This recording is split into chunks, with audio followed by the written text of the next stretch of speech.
तो नमस्कार दोस्तों, जो हम लोग का पीआईक्यू सीरीज चल रहा है और पीआईक्यू सीरीज के साथ 5 एक्सपेक्टेड क्वेश्चन का फ्री जो अब मैं दे रहा हूँ।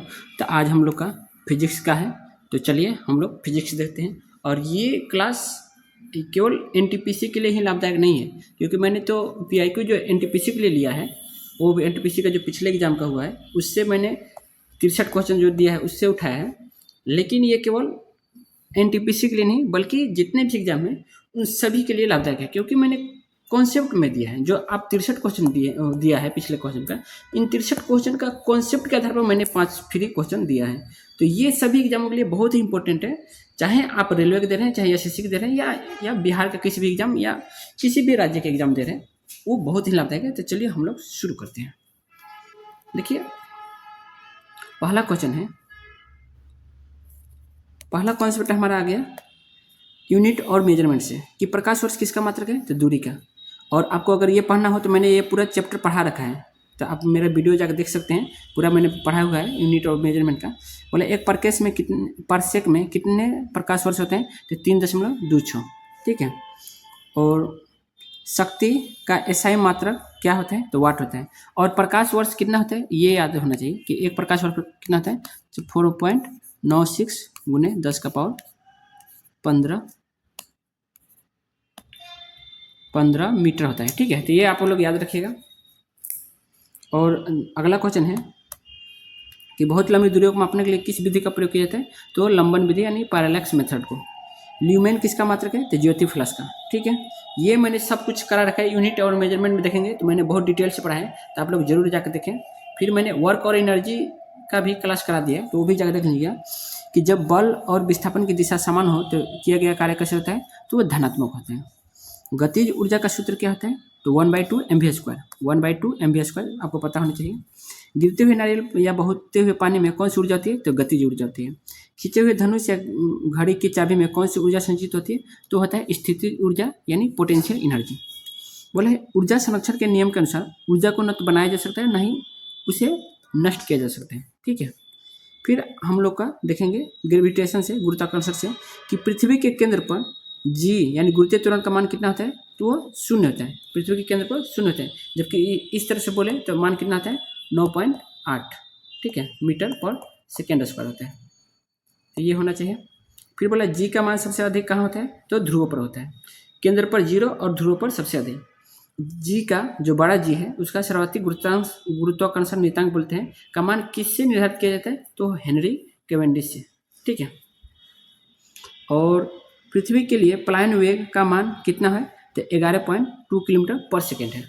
और देखिए जो गुरुत्वाकर्षण नियतांक है इसका आप मान देख लीजिएगा, 6 पॉइंट कुछ होता है, 10 का पावर शायद 11 के होते हैं। तो ये थोड़ा मेरे दिमाग से उतर है, आप लोग देख लीजिएगा, ठीक है, क्योंकि पूछता है।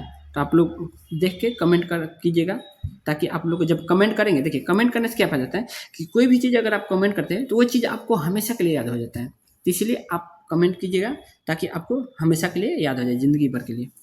मतलब जब तक आप पढ़ेंगे तब तक, ज़िंदगी भर के लिए नहीं होगा। चंद्रमा पर किसी वस्तु का भार पृथ्वी के भार पर कितना होता है, तो 1/6 होता है। आगे हम लोग बढ़ें। अगला मेरा कॉन्सेप्ट है लाइट एंड रिफ्लेक्शन से, कि दाढ़ी बनाने के लिए किस दर्पण का उपयोग किया जाता है, तो है अवतल दर्पण का। गाड़ी के साइड मिरर में कौन सा दर्पण होता है, तो उत्तल दर्पण। हीरे का चमकना प्रकार की किस घटना का कारण होता है, तो पूरा आंतरिक परावर्तन। पानी में डूबी हुई छड़ी टेढ़ी में दिखाई देती है, प्रकाश का अपवर्तन कारण। आकाश का नीला रंग किसके, तो प्रकाश के परिवर्तन कारण। देखिए अगर आपको लाइट पूरा बढ़िया से पढ़ना है तो मैंने ये लाइट का करा रखा है MCQ 200-250 प्लस दिया है मैंने, 250 लगभग दिया है क्वेश्चन लाइट से केवल। तो आप उसको जाकर जरूर देखें। मैंने साउंड का भी क्वेश्चन कराया है, वो भी आप देख सकते हैं, पूरा टॉपिक वाइज मैंने करा रखा है। ध्वनि की सबसे अधिक किस माध्यम होती है, तो ठोस में। मनुष्य के सुनने की क्षमता कितनी होती है, तो 20,000 हर्ट्ज से 20,000 तक, ठीक है। इको सुनने के लिए श्रोता और प्रवर्तक सतह के बीच न्यूनतम दूरी कितनी होनी चाहिए, तो 17.2 मीटर होना चाहिए। ध्वनि की तीव्रता किस मात्रा में मापी जाती है, तो डेसिबल में। फिर बोला चमगादड़ में अंधेरे में उड़ने के लिए किन तरंगों का उपयोग करते हैं, तो पराश्रव्य तरंगों का, ठीक है। अगला हम लोग कॉन्सेप्ट देखेंगे कि हीट और थर्मोडायनेमिक्स। ये भी टॉपिक मैंने करा रखा है, तो आप लोग जरूर देखिएगा। मानव शरीर का सामान्य तापमान सेल्सियस और फ़ारेनहाइट में कितना होता है, तो सेल्सियस में बोले तो 37 डिग्री सेल्सियस और फ़ारेनहाइट में 98.6 फ़ारेनहाइट। किस तापमान पर सेल्सियस और फ़ारेनहाइट स्केल का मान समान होते हैं? तो -40 डिग्री सेल्सियस पर। ठीक है। खाना पकाने के बर्तनों के हत्थे बैकलाइट के क्यों बने होते हैं? क्योंकि यह ऊष्मा का कुचालक होता है, ताकि आपको हाथ में, मतलब आपके जो हाथ पकड़े हैं उसको, तो आपको उसमें गर्म ना लगे। सूर्य की ऊष्मा पृथ्वी तक किस विधि द्वारा पहुँचती है? तो है विकिरण, रेडिएशन द्वारा। परम शून्य ताप का मान केल्विन में कितना होता है? तो 0 केल्विन। अगर ये चीज़ अगर आप चाहते हैं कि हीट और थर्मोडायनामिक बढ़िया से पढ़ने के लिए, तो मैंने जो टॉपिक कराया है वीडियो देख लीजिएगा, उसमें आप देख सकते हैं। अब अगला है कॉन्सेप्ट इलेक्ट्रिसिटी से। विद्युत धारा मापने वाले यंत्र को क्या कहते हैं? तो एमीटर कहते हैं। ओम का नियम का सूत्र क्या है? तो V = IR। घरों में बिजली के उपकरण किस क्रम में जुड़े होते हैं? तो वह समांतर क्रम में। विद्युत बल्ब का फिलामेंट किस धातु का बना होता है? तो टंगस्टन का।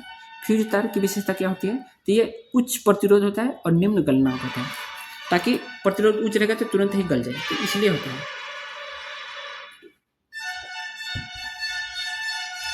अगला क्वेश्चन है हमारा मैग्नेटिज्म से, कि चुंबक के समान ध्रुव एक दूसरे को क्या करते हैं?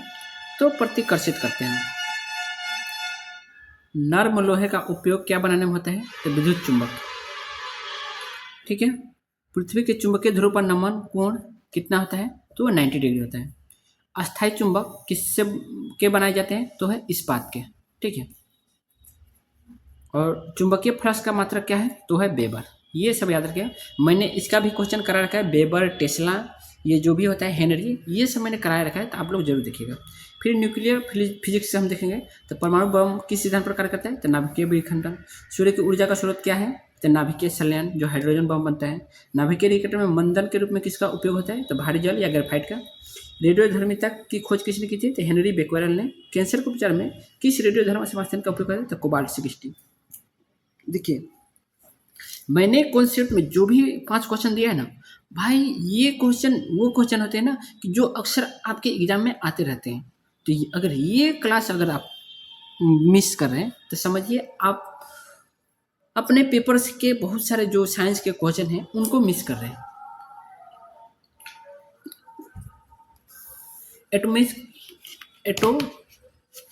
एटमॉस्फेरिक प्रेशर से हम देखें, तो बोला है कि वायुमंडलीय दाब को मापने वाले यंत्र को क्या कहते हैं? तो बैरोमीटर। बैरोमीटर के पाठ्यांक का अचानक गिरना किसका संकेत है? आंधी तूफान का। पहाड़ों पर खाना देर से क्यों पकता है? तो वो पकता है वायुमंडलीय दाब कम होने से जल का क्वथनांक घट जाता है। ठीक है। फाउंटेन पेन में स्याही की बाहर निकलना किस कारण होता है? तो कम वायुमंडलीय दाब के कारण। ठीक, इसलिए बोला जाता है कि जब हवाई जहाज होता है तब पेन फाउंटेन पेन नहीं ले जाने देता है वहाँ पे। ठीक है, क्योंकि वो आपका कपड़े खराब हो जाएंगे, क्योंकि उसका स्याही निकल जाएगा। पास्कल किसका मात्रक है? तो है दाब का। ठीक है, ये भी अगर चीज़ पढ़ना चाहते हैं तो एटमॉस्फेरिक का मैंने कॉन्सेप्ट दिया है अपने, जो मैंने साइंस पढ़ा है उसमें, तो ये भी देख सकते हैं। Newton law of motion, Newton के किस नियम को जड़त्व का नियम कहा जाता है? तो प्रथम नियम। रॉकेट का उड़ना न्यूटन के किस नियम पर आता है? तो तृतीय नियम बट्टा तृतीय नियम। जो क्या होता है तृतीय नियम? क्या कहता है कि क्रिया के विपरीत प्रतिक्रिया होती है। बल की परिभाषा न्यूटन के किस नियम से? तो वो द्वितीय नियम से। और बल की परिभाषा नहीं, बल की परिभाषा देखिए, बल की मैं परिभाषा बता दूं तो इसमें बहुत लोग दिक्कत होता है। बल की परिभाषा होता है आपका प्रथम नियम से, लेकिन जो ये दिया है व्यंजक, ये द्वितीय नियम से सही है। ठीक है, तो बल की परिभाषा आपके प्रथम नियम से आती है, जो व्यंजक होता है वो द्वितीय नियम से आता है, तो ये सही है, आप मैंने बता दिया है। क्रिकेट खिलाड़ी कैच लेते समय हाथ पीछे क्यों खींचता है? ताकि आवेग या चोट कम करने के लिए नहीं, हाँ, आवेग को कम करने के लिए और चोट भी ना लगे, ये भी सही है, क्योंकि अगर वो डायरेक्ट है तो उसके हाथों में भी चोट लगेगा, तो पीछे रहता है ना, ताकि उसका समय घट जाता है। तो ये मैंने पढ़ाया है, जब यांत्रिकी मैंने जो क्लास कराया है उसमें मैंने ये चीज़ पढ़ाई है, अच्छे से बताया है, तो आप लोग देख लीजिएगा। संवेग संरक्षण का सिद्धांत किस नियम से निकलता है? तो द्वितीय और तृतीय नियम के मेल से। ठीक है, P = mv। अब बोला है कि लेंस एंड आई डिफेक्ट्स, ये भी मैंने करा रखा है, ये मैंने प्रकाश में पढ़ा है। निकट दृष्टि दोष निवारण के लिए कौन सा लेंस प्रयुक्त होता है? अवतल लेंस। दृष्टि दोष के लिए कौन सा लेंस? उत्तल लेंस। लेंस की क्षमता डायोप्टर। स्वस्थ आँख के लिए स्फटिक 25 सेंटीमीटर। अनंत दूरी होता है, मतलब अगर सबसे दूरीतम होता है तो अनंत होता है। आँख के किस भाग पर वस्तु का प्रतिबिंब बनता है? रेटिना पर। अगला क्वेश्चन है, सरफेस टेंशन और विस्कोसिटी से कि वर्षा की बूंदें गोलाकार क्यों होती है, तो पृष्ठ तनाव, ठीक। गर्म सूप ठंडे सूप की तुलना में अधिक स्वादिष्ट क्यों लगते हैं, तो पृष्ठ तनाव कम होने से वह जीभ पर ज़्यादा फैलता है, ठीक है। कपूर के छोटे टुकड़े पानी में क्यों नाचते हैं, तो पृष्ठ तनाव में बदलाव के कारण। द्रव के बहने के गुण विरोध करने वाला बल क्या कहलाता है, तो वो श्यानता है, विस्कोसिटी। लालटेन की बत्ती में तेल ऊपर किसकी रेस चढ़ता है, तो वो केशिकत्व, कैपिलरिटी बोलते हैं। अब आते हैं हम लोग सिंपल हार्मोनिक मोशन के, ठीक है। बोलता है कि एक सरल लोलक का आवर्तकाल किस पर निर्भर करता है, तो लोलक की लंबाई पर। यदि लोलक की लंबाई 4 गुनी कर दी जाए तो आवर्तकाल पर क्या प्रभाव पड़ता है, तो वो दुगुना हो जाता है, ठीक। अब दोगुना इसलिए हुआ क्योंकि ना रूट में होता है, सूत्र आप देखे होंगे। तो जब 4 होगा तो उसका 2 ही तो होगा, बाहर निकलेगा। तो गर्मियों में पेंडुलम घड़ियाँ सुस्त क्यों हो जाती है, तो लंबाई बढ़ने से आवर्तकाल बढ़ जाता है। सही है, जब लंबाई बढ़ेगा तो आवर्तकाल तो बढ़ेगा ही। लोलक का आवर्तकाल चंद्रमा पर क्या होगा, बढ़ जाएगा क्योंकि जी कम है। झूले पर झूलती लड़की के खड़े हो जाने पर आवर्तकाल क्यों घट जाता है, तो प्रभावी लंबाई कम हो जाती है, कम हो जाने के कारण, ठीक है। अब अगला क्वेश्चन है इलेक्ट्रॉनिक से कि अर्धचालक का एक उदाहरण क्या है, तो है सिलिकॉन और जर्मेनियम। सौर सेल किस ऊर्जा को विद्युत ऊर्जा में बदलता है, तो सौर ऊर्जा को, ठीक है। एसी को डीसी में बदलने वाले उपकरण को क्या कहते हैं, तो रेक्टिफायर कहते हैं, ये याद रखिएगा। फिर बोला एलईडी का पूर्ण क्या होता है, लाइट इमिटिंग डायोड। ट्रांजिस्टर का मुख्य कार्य क्या होता है, तो सिग्नल को एम्पलीफाई करना। ओके, आगे चलते हैं हम लोग। अगला कॉन्सेप्ट है मैग्नेटिज्म से, जो चुंबकत्व से है आपका, कि फ्लेमिंग के बाएं हाथ का नियम किसके लिए उपयोग किया जाता है, तो चुंबकीय क्षेत्र में बल की दिशा ज्ञात करने के लिए। एक इलेक्ट्रॉन किस चुंबकीय क्षेत्र में लंबवतः प्रवेश करता है, उसका पथ कैसा होगा, तो वह वृत्ताकार होगा। चुंबकीय क्षेत्र में लंबवतः प्रवेश करेगा, उसका पथ कैसा होगा, तो वह सर्कुलर होगा। ओके, फिर बोला है लोरेंट्ज फोर्स का सूत्र क्या है, तो F बराबर Q इंटू ई प्लस भी इंटू बी होता है। तो ये याद रखिएगा, अगर आपके एग्जाम में पूछ दिया तो केवल आप ही बना पाएंगे, बाकी लोग को पता भी नहीं होगा, ठीक है। ये याद रखिएगा Q इंटू ई प्लस भी गुने बी, ठीक है। यदि किसी कण का वेग दोगुना कर दिया जाए तो उसकी गतिज ऊर्जा कितनी हो जाएगी, तो वो 4 गुनी हो जाएगी, क्योंकि 1/2 mv² होता है, तो भी अगर 2 कर दें तो उसका 4 गुना हो जाएगा। साइक्लोट्रॉन का उपयोग किस प्रकार के कणों को त्वरित करने के लिए होता है, तो भारी आवेश कणों के लिए, ठीक। अगला हमारा है सोनार से, जो कि मैंने करा रखा है ध्वनि वाला में। सोनार का पूर्ण रूप क्या होता है, तो साउंड नेविगेशन एंड रेंजिंग। चमगादड़ रात में उड़ने के लिए किन तरंगों का उपयोग करता है, प्रसारित तरंगे। समुद्र की गहराई मापने के लिए किसी फायदोमीटर का। अल्ट्रासोनिक तरंगे आवृत्ति कितनी होती है, तो 20,000 हर्ट्ज से अधिक होती है। रडार में किन तरंगों का उपयोग होता है, तो रेडियो तरंगे। फिर अगला ऑप्शन है स्पीड और साउंड लेफ्ट से क्वेश्चन से, ये भी मैंने करा रखा है। ध्वनि की चाल सबसे अधिक किस माध्यम में होता है, तो ठोस में, ठीक है, ठोस में होता है। फिर बोला है वायु ध्वनि की चाल दाब का प्रभाव क्या पड़ता है, कोई प्रभाव नहीं पड़ता है। ध्वनि में दाब का कोई प्रभाव नहीं पड़ता है। तापमान बढ़ने पर ध्वनि की चाल क्या प्रभाव, चाल बढ़ जाती है, ठीक है। आर्द्र वायु में ध्वनि की चाल शुष्क वायु की तुलना में कैसी होती है, तो अधिक होती है, क्योंकि आर्द्र वायु में कण ज़्यादा नजदीक होते हैं, ठीक है। न्यूटन के अनुसार ध्वनि का संचरण कैसा प्रक्रम था, तो समतापी। आइसोथर्मल, बाद में लाप्लास ने इसे रुद्धोष्म बताया गया था, ठीक है। तो ये याद रखिएगा, समतापी था। अब आते हैं न्यूक्लियर डिजास्टर प्रिवेंशन से। परमाणु रिएक्टर में नियंत्रक छड़ें किसकी बनी होती है, तो कैडमियम या बोरोन से। बोला है परमाणु ऊर्जा संयंत्रों में मंदक के रूप में किसका उपयोग किया जाता है, तो भारी जल, ड्यूटियो या ग्रेफाइट का। फिर बोल रहा है कि चेरनोबिल परमाणु आपदा किस वर्ष हुई थी, तो हुआ था 1986 में।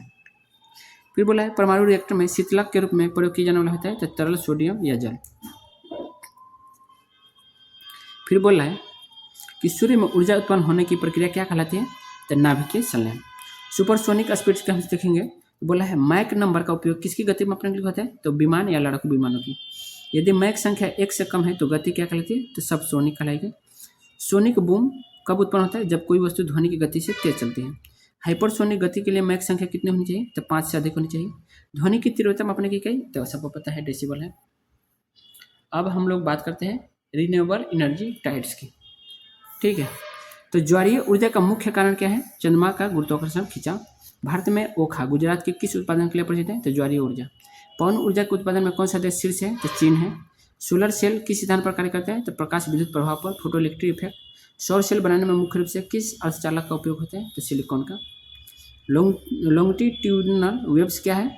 तो इसके बारे में बात करेंगे। प्रकाश तरंगे किस प्रकार की तरंगे हैं? तो अनुप्रस्थ तरंगे। माध्यम के कण तरंग संचरण की दिशा के समानांतर कंपन करते हैं, वह कौन सी तरंग है? तो अनुदैर्ध्य लॉन्गिट्यूडिनल है।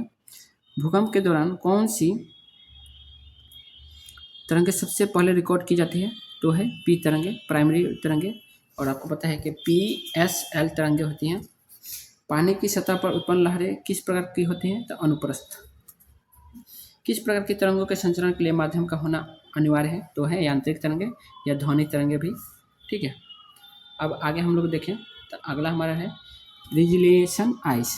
ये मैंने वही कॉन्सेप्ट लिया है जो आपके NTPC पिछले एग्जाम में कॉन्सेप्ट दिया था।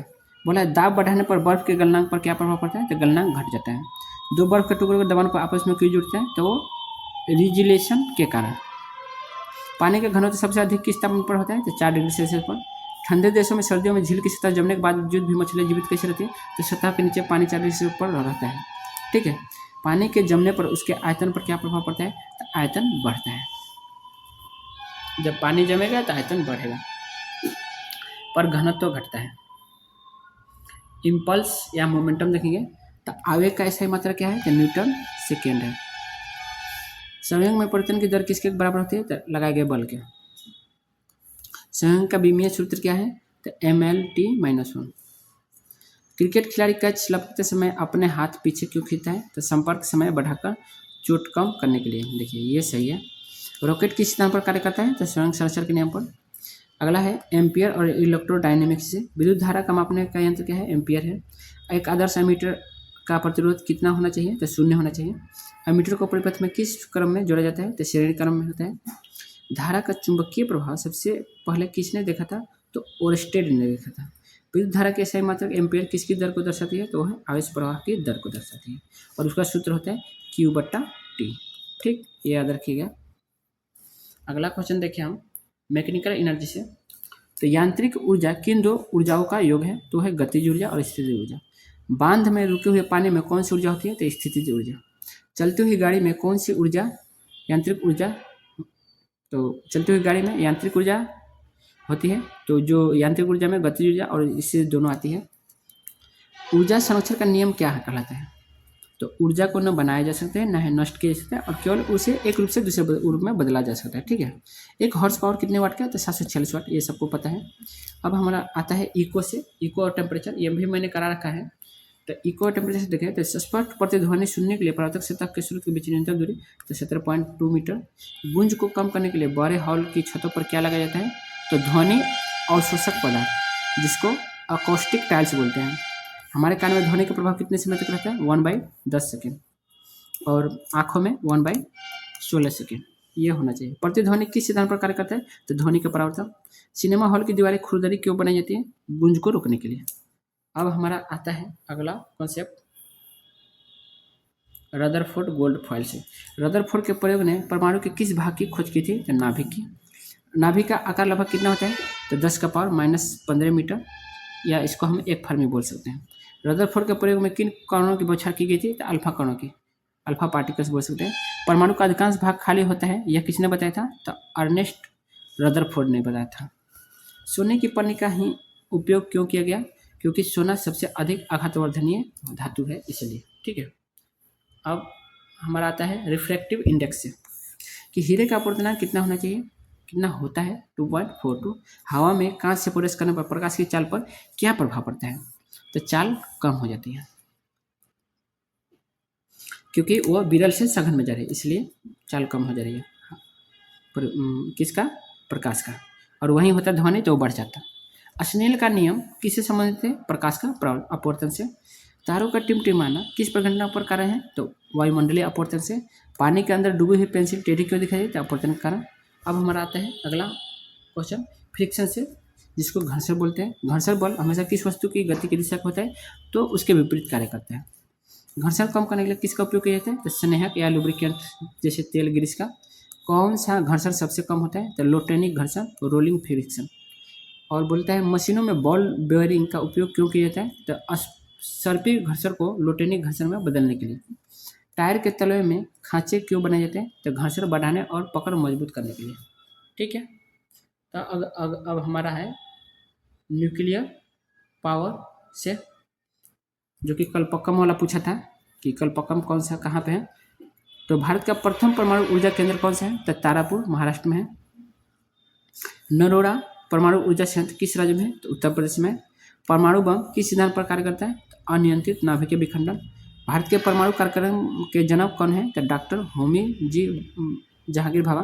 तो कैगा परमाणु शक्ति केंद्र कहाँ स्थित है? तो कर्नाटक। देखिए, अब आपको मैं दे रहा हूँ होमवर्क में कि आप लोग ना न्यूक्लियर पावर पढ़ लीजिएगा, और आपको नहीं हो तो ये टॉपिक आप लिख लीजिए कि इसको आपको पढ़ना है। बस 5 मिनट का क्लास है, आप लोग देख लीजिएगा न्यूक्लियर पावर कि कौन कहाँ पे है, चेन्नई में है, गुजरात में है, कौन कौन है, तो ये सब आप लोग देख लीजिएगा।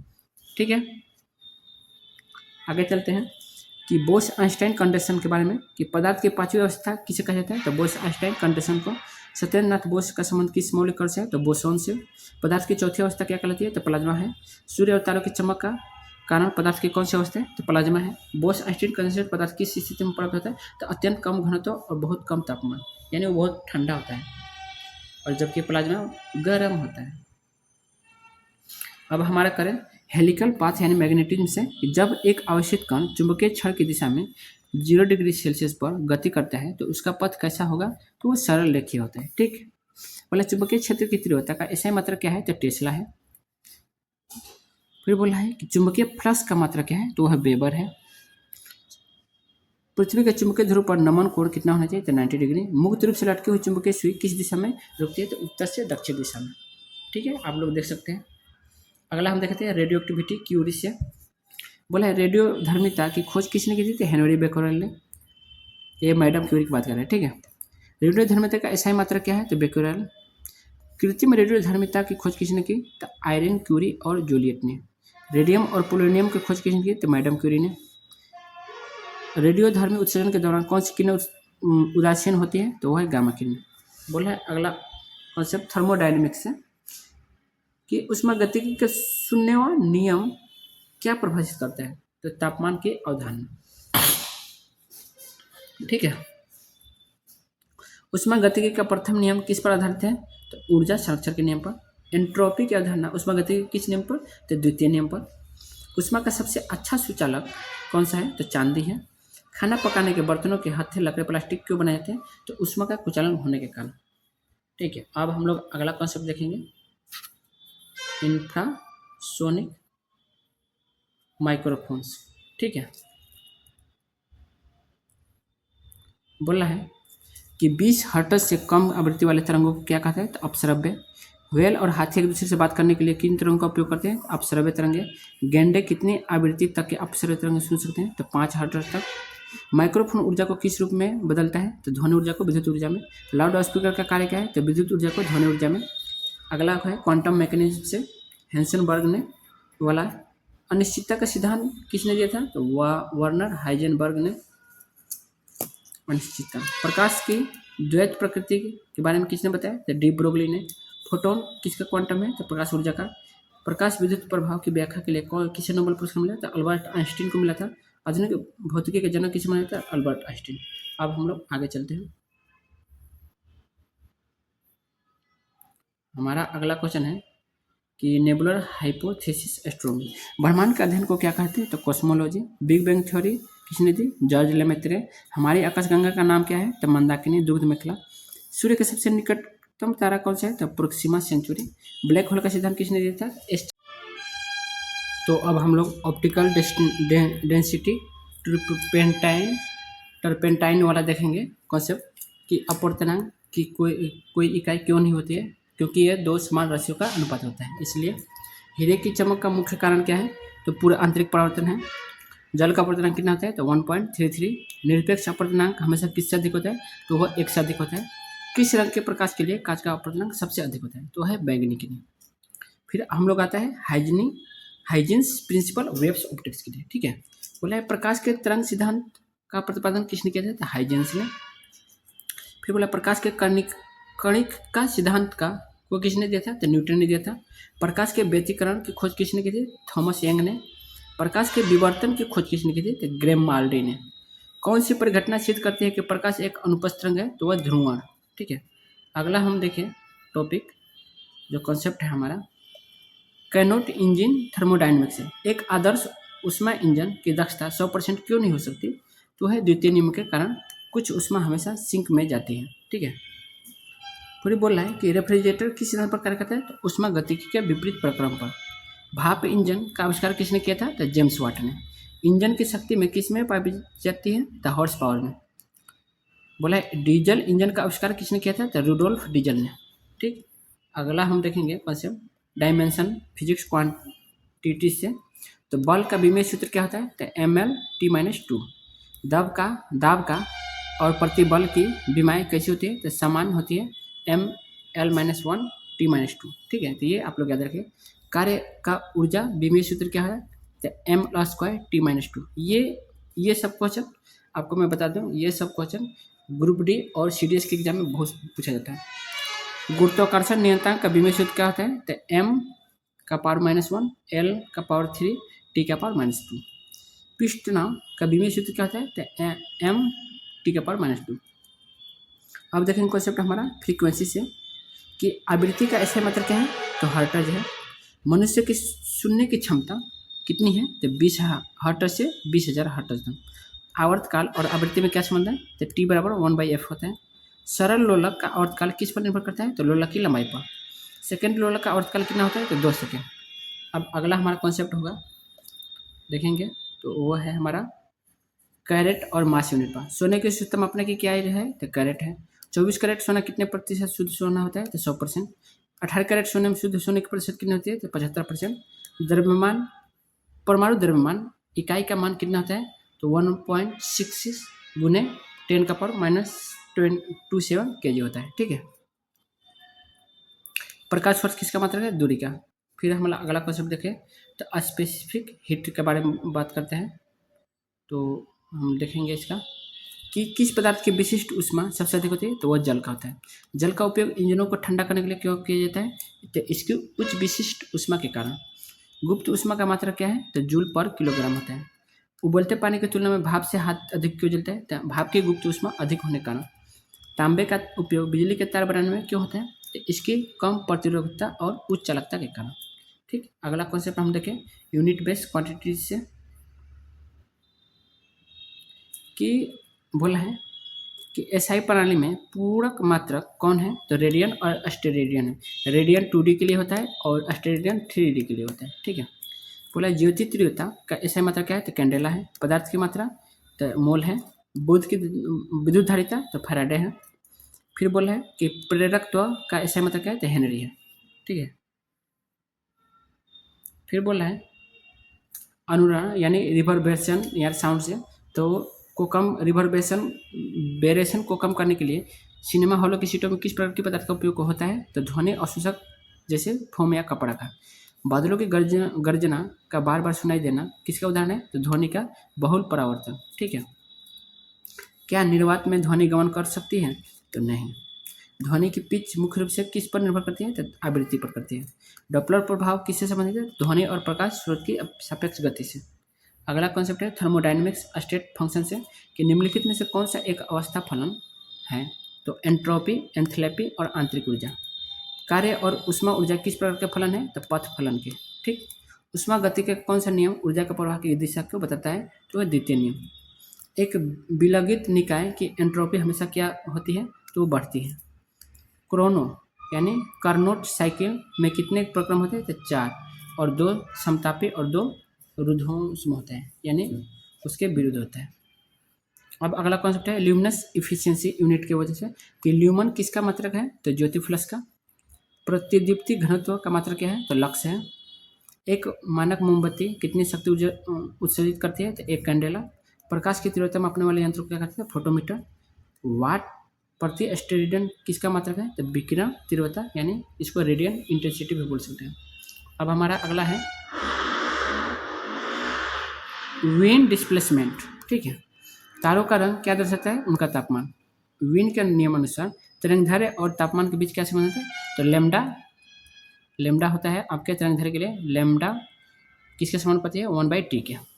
ठीक है। स्टीफन का नियम किससे संबंधित है? तो कृषिका विकिरण, ठीक है, ब्लैक बॉडी रेडिएशन से। सूर्य की सतह का तापमान लगभग कितना होता है? तो 6000 केल्विन। पायरोमीटर का उपयोग क्या मापने के लिए किया जाता है? तो अत्यधिक उच्च तापमान। अगला कॉन्सेप्ट है टोटल इंटरनल रिफ्लेक्शन से। आप लाइट पढ़ लीजिएगा, उसमें मैंने दिया है कि पूर्ण आंतरिक परावर्तन के लिए प्रकाश किस माध्यम में जाना चाहिए? तो सघन माध्यम से विरल माध्यम में जाना चाहिए। रेगिस्तान में जो मिराज बनने का कारण होता है वो किसका है? पूर्ण आंतरिक परावर्तन है। एंडोस्कोपी में किस सिद्धांत का उपयोग होता है? तो पूर्ण आंतरिक परावर्तन यानी ऑप्टिकल फाइबर में भी होता है। पानी के अंदर हवा का बुलबुला किस तरह का चमकता है? तो पूर्ण आंतरिक परावर्तन के कारण। यदि आपतन कोण आई कोण क्रांतिक कोण से अधिक हो जाए तो क्या होगा? तो पूर्ण आंतरिक परावर्तन होगा। अब हमारा है इम्पल्स मूवमेंट से कि आवेग और संवेग में क्या संबंध है? तो आवेग बराबर संवेग में परिवर्तन। ठीक। रॉकेट का उड़ना न्यूटन के किस नियम पर आधारित है? तो तृतीय नियम या संवेग संरक्षण के नियम पर। जब कोई व्यक्ति नाव से किनारे पर कूदता है तो नाव पीछे क्यों हटती है? तो क्रिया प्रतिक्रिया के नियमानुसार। संवेग का सूत्र क्या होता है? तो P बराबर mv होता है। यदि किसी वस्तु का संवेग दोगुना कर दी जाए तो उसकी गतिज ऊर्जा कितनी गुना हो जाएगी? तो 4 गुना हो जाती है। अब हम लोग बात करते हैं रोटेशन रेडिएशन यूनिट्स के बारे में कि एक्सरे की खोज किसने की थी? तो W के रंजन ने की थी। एक्सरे के किस प्रकार की तरंग है? तो विद्युत चुंबकीय तरंग है। चिकित्सा क्षेत्र में सीटी स्कैन में किन तरंगों का उपयोग होता है? एक्सरे। रंजन किसकी इकाई है? तो आयनीकरण विकिरण के संपर्क की एक्सपोजर बोला जाता है। एक्सरे की भेदन क्षमता किस पर निर्भर करती है? तो आरोपित वोल्टेज पर।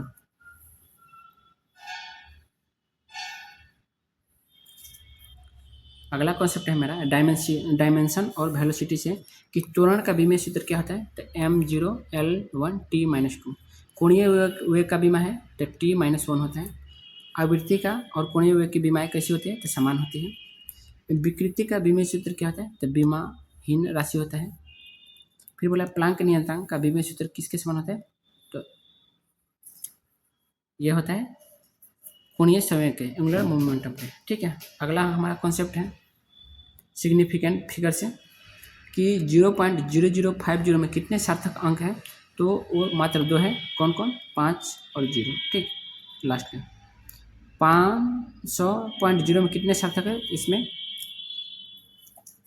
इसमें कितने हैं? तो ये 4 बोल रहे हैं। ठीक। बोला है किसी माप की शुद्धता किस पर निर्भर करती है? जबकि मुझे तो लगता है मात्र 3 है भाई, पता नहीं ये 4 कैसे है। ठीक है, एक बार देखिएगा कि 4 सही है कि क्या नहीं। ठीक है, क्योंकि किसी अंक के बाद 0 आना फिर दशमलव में भी हो सकता है 4, लेकिन आप लोग देखिएगा मैं इसमें थोड़ा कन्फ्यूज हूँ, तो आप लोग देख सकते हैं किसी माप की शुद्धता किस पर निर्भर करती है? तो सार्थक अंकों की संख्या पर।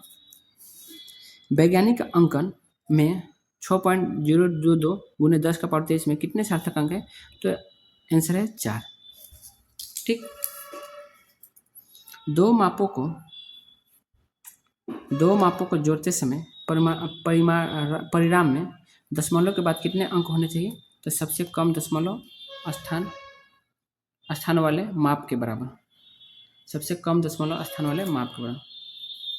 ठीक। अगला क्वेश्चन है गैस लॉ इलेक्ट्रोस्टैटिक्स। ठीक है।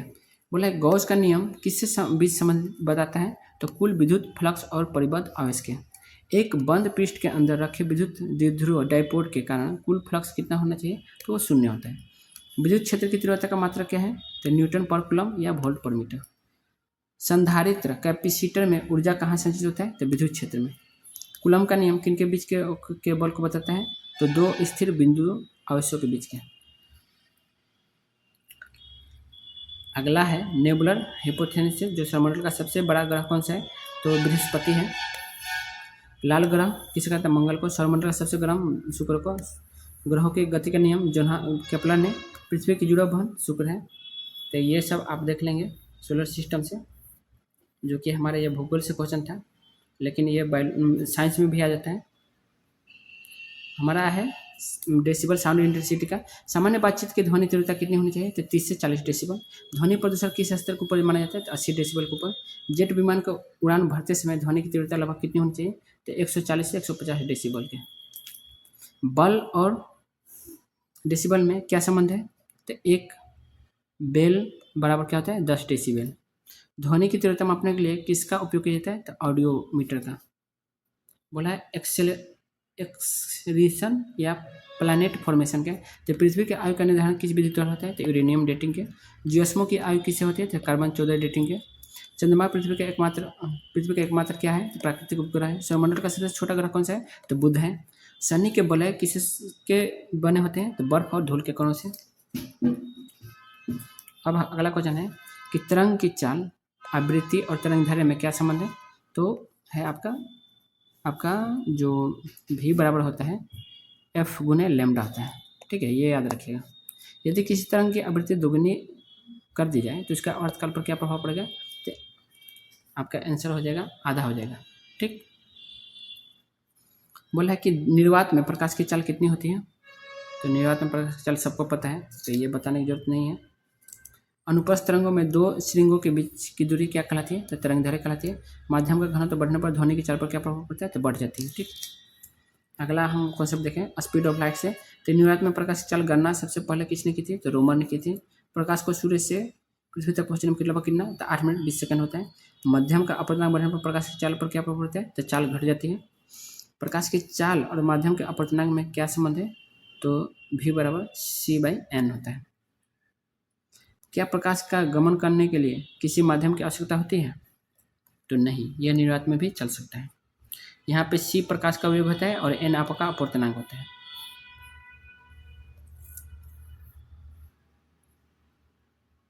अब हमारा अगला कॉन्सेप्ट है स्टेफन बोल्ट्जमैन लॉ से। तो स्टीफन नियतांक का मात्रक क्या है? तो वाट पर मीटर स्क्वायर के का पावर 4। ठीक है, एक आदर्श कृषिका यानी आइडियल ब्लैक बॉडी की अवशोषकता कितनी होती है? तो आंसर है 1। न्यूटन के शीतलन नियम किस पर आधारित है? स्टीफन के नियम के विशेष रूप पर। किसी वस्तु द्वारा उत्सर्जित विकिरण की शक्ति उसके परम ताप के कितने घात के समानुपाती होती है? तो चौथी घात के समानुपाती है। ठीक है, अब हमारा बात है ऑप्टिकल फाइबर से। ऑप्टिकल फाइबर का आविष्कार किसने किया था? नरेंद्र सिंह कपानी ने। ऑप्टिकल फाइबर में डेटा किस रूप में पढ़ा जाता है? प्रकाश संकेतों। संचार के ऑप्टिकल फाइबर का मुख्य लाभ क्या है? तो कम ऊर्जा और हानि और उच्च बैंडविड्थ होता है। ये बहुत फास्ट होता है और उसमें डाटा हानि नहीं होता है। एंडोस्कोप में प्रयुक्त तंतु किस स्थान पर कार्य करता है? तो पूरा आंतरिक परत है। सिग्नल लॉस को रोकने के लिए फाइबर के ऊपर चढ़ाई गई परत को क्या कहते हैं? तो क्लैडिंग बोलते हैं। अगला है डिएथर्मिक वाल थर्मोडायनेमिक्स। वह दीवार जो दो निकायों के बीच ऊष्मा का आदान प्रदान नहीं होने देती है क्या कहलाती है? तो रुद्धोष्म दीवार। थर्मस फ्लास्क की दीवारें किस प्रकार की होती है? तो लगभग रुद्धोष्म होती है। तापीय साम्य का क्या अर्थ है? जब दो निकायों का तापमान समान हो। ऊष्मा का स्थानांतरण हमेशा किस दिशा में होता है? तो उच्च ताप से निम्न ताप की ओर। संवहन द्वारा ऊष्मा का स्थानांतरण मुख्य रूप से किस में होता है? तो वह द्रव और गैसों में होता है। देखिए हम लोग कर लिए हैं, अब हमारा बस 50 है और आपको पता है 63 है मैंने टोटल करा है। तो अब 50वां हम लोग का आ गया सेल्फ इंडक्शन से, मात्र अब 13 बचा है। स्व प्रेरणा की इकाई क्या है? तो हेनरी है। फैराडे का विद्युत चुंबकीय प्रेरण का नियम किससे संबंधित है? प्रेरित ईएमएफ के परिणाम में। ट्रांसफर किस तरह पर कार्य करता है? तो अन्योन्य प्रेरणा यानी म्यूचुअल इंडक्शन। चोक कॉइल का उपयोग परिपथ में क्या कम करने के लिए किया जाता है? तो ऊर्जा हानि के बिना धारा को नियंत्रित करने के लिए। जनरेटर ऊर्जा को किस रूप में बदलता है? तो यांत्रिक ऊर्जा को विद्युत ऊर्जा में। ऑप्टिकल फाइबर से हम देखें तो ऑप्टिकल फाइबर का कोर आमतौर पर किससे बना होता है? तो उच्च गुणवत्ता वाले कांच का प्लास्टिक से। कोर का अपना क्लैडिंग की तुलना में कैसा होता है? तो अधिक होता है। ऑप्टिकल फाइबर में प्रकाश का मार्ग कैसा होता है? तो जिगजैग होता है। फाइबर ऑप्टिक्स किस क्षेत्र में क्रांति लेकर आया है? तो दूरसंचार और चिकित्सा में। क्लैडिंग का मुख्य उद्देश्य क्या है? तो प्रकाश के कोर के अंदर के ही परावर्तित करना। ठीक है, अब हमारा अगला कॉन्सेप्ट देखेंगे मैग्नीन और रेसिस्टिविटी से। प्रतिरोधकता का SI मात्रक क्या है? तो ओम मीटर होता है। मानक प्रतिरोध बनाने के लिए मैग्नीन का उपयोग क्यों किया जाता है? तो क्योंकि इसका ताप गुणांक बहुत कम होता है। तापमान बढ़ने पर अर्धचालकों के प्रतिरोध पर क्या प्रभाव पड़ता है? तो प्रतिरोध घट जाता है। फिर तार किस किस से बना होता है? तो शीशा और टिन का मिश्रण। अति चालकता की खोज किसने की? तो कामर्लिंग ओन्स ने। एस्ट्रोनॉमी और डिस्टेंस की बात करें तो एक प्रकाश वर्ष बराबर कितने मीटर का है? तो 9.4.6, ठीक, गुने 10 का पावर 15 मीटर होता है, ठीक है। शायद मैंने पीछे गलती बताया क्या? 9.46 शायद मैंने सही बताया होगा। खगोलीय दूरी मापने की सबसे बड़ी इकाई क्या है? पार्सेक है, ठीक। और एक पार्सेक में 3.26 प्रकाश वर्ष होता है। एक पार्सेक में कितने प्रकाश? तो ये हो गया। सूर्य और पृथ्वी के बीच की औसत दूरी क्या है? तो खगोलीय इकाई। एस्ट्रोनॉमी में तारों के बीच की दूरी को मापने के लिए किसका उपयोग होता है? तो है लंबन विधि की, ठीक है। अब बात करें एलिमेंट्री चार्ज मिल्कियन। तो इलेक्ट्रॉन पर आवेश का सटीक मान किसने ज्ञात किया था? तो आर.ए. मिल्कियन ने, ठीक। आवेश का सबसे छोटा स्वतंत्र मान कितना है? तो 1.6 गुने 10 का पावर 19 कूलम। आवेश के क्वांटीकरण क्या अर्थ है? कुल आवेश, यानी आवेश बराबर Ne के रूप में होता है, ठीक है। ये E इलेक्ट्रॉन है और N माने संख्या है। विद्युत आवेश का ऐसा ही मतलब क्या है? तो कूलम है। एक कूलम आवेश में कितने इलेक्ट्रॉन होते हैं? तो 6.25 10 का पावर 18 इलेक्ट्रॉन होते हैं। स्केलर्स एंड वेक्टर्स, कार्य और ऊर्जा किस प्रकार की राशियाँ हैं? तो अदिश राशि है। विद्युत धारा अदिश या सदिश है? तो अदिश होता है। विद्युत धारा अदिश होता है क्योंकि यह सदिश योग के नियम का पालन नहीं करता है। विस्थापन कैसी राशि है? तो वो सदिश राशि है। दो सदिशों का परिणाम कब अधिकतम होता है? जब उनके बीच का कोण 0 डिग्री होता है। कोणीय समय कैसी राशि है? तो सदिश होती है। कोणीय वेग सदिश राशि होती है। देखिए हमारा 56वां आ गया कि चुंबकीय क्षेत्र रेखाएं चुंबक किस दिशा में चलती है? तो उत्तर ध्रुव से दक्षिण ध्रुव की ओर, ठीक है। क्या दो चुंबकीय क्षेत्र रेखाएं एक दूसरे को काट सकते हैं? तो नहीं। चुंबक के अंदर क्षेत्र रेखाएं की दिशा क्या होती है? तो दक्षिण ध्रुव से उत्तर ध्रुव की ओर, ठीक।